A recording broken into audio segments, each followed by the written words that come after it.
on the track, boy. Few brands have captured the essence of adventure and style quite like Nautica.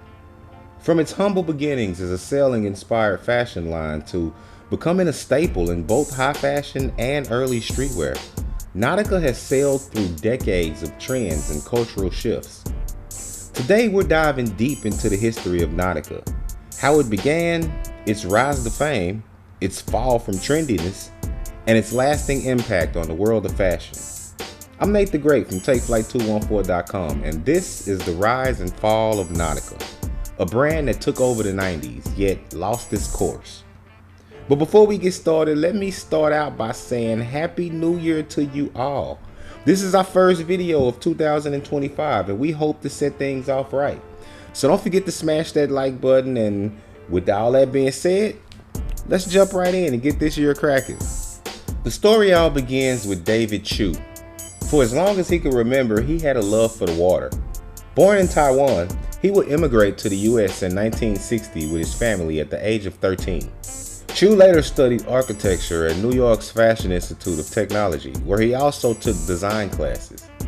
After he graduated from college with a degree in fashion design, Chu traveled back to Taiwan and launched an apparel business with his friends. But that one didn't go so well, and it shuttered not long after. Looking to regroup, Chu came back to the States and got a 9-to-5 for a few years. Then, in 1983, his entrepreneurial urges spurred back up.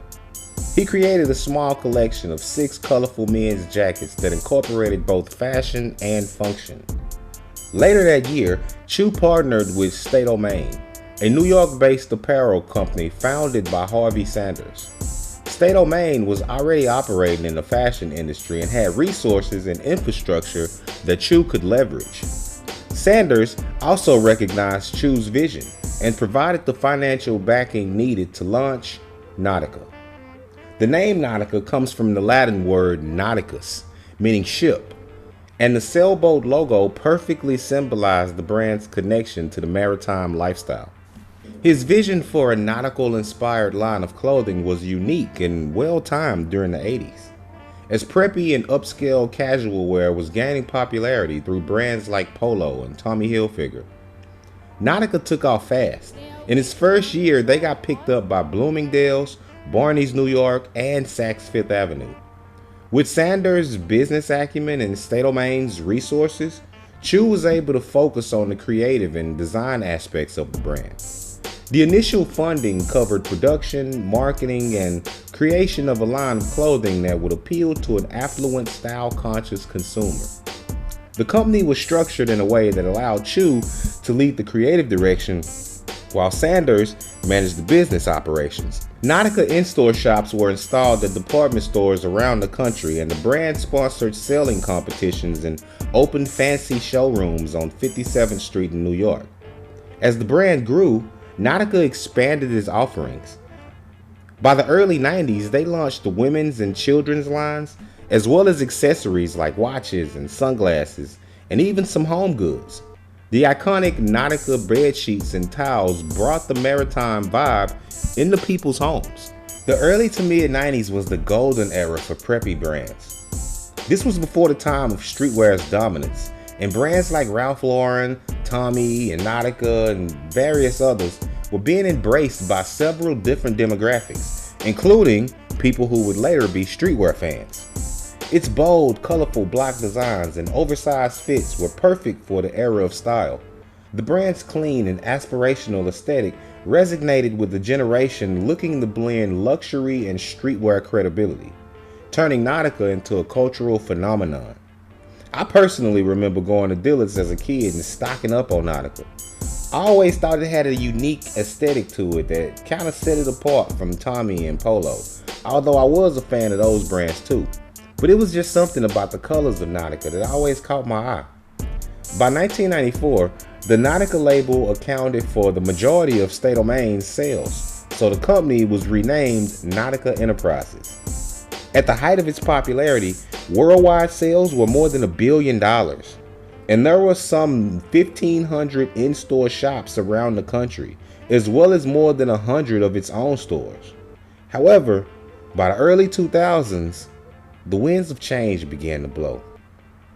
Fans of the channel know that it was signaled by the rise of streetwear as we know it, which came in around that time and muscled out all of the legacy brands that had been around up until then. Brands like Nautica and the like had been facing challenges for the past few years. Although they had lost cachet in the street market with the rise of proto-streetwear brands like Fubu and Fat Form, they managed to maintain a foothold in the upscale market. In 2003, VF Corp, which had been thwarted in its attempt to buy Calvin Klein, managed to buy Nautica for $600 million in cash.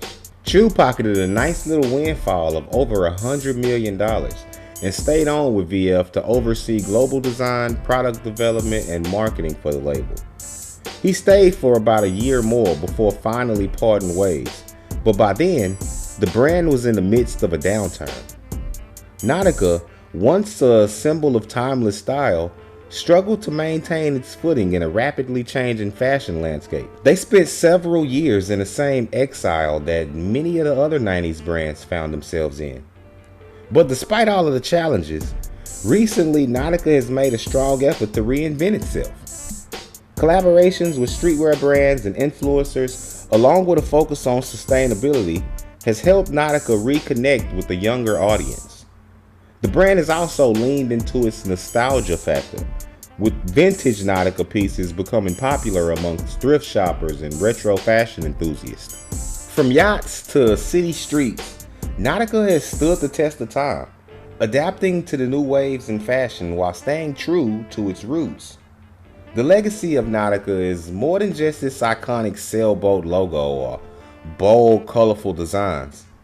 It's about the brand's ability to connect people with a sense of adventure, elegance, and individuality. Whether we're talking a vintage windbreaker or a new sustainable polo, Nautica's influence remains undeniable. But what do you think? Were you a fan of Nautica back in the day? Do you still wear the brand to this day? Hit us in the comment section and let us know. And if you made it this far, we hope you enjoyed what you saw, and we hope that you hit that like button for us. Because liking and sharing these videos is the only way that smaller channels like ours can continue to grow. Otherwise, YouTube just kind of ignores us and leaves us hanging. And if you want to be updated whenever we drop a new video, then hit the subscribe button and then the notification bell so that you can be reminded when a new episode is released. With that being said, I'm Nate the Great from TakeFlight214.com signing out until next time. Peace.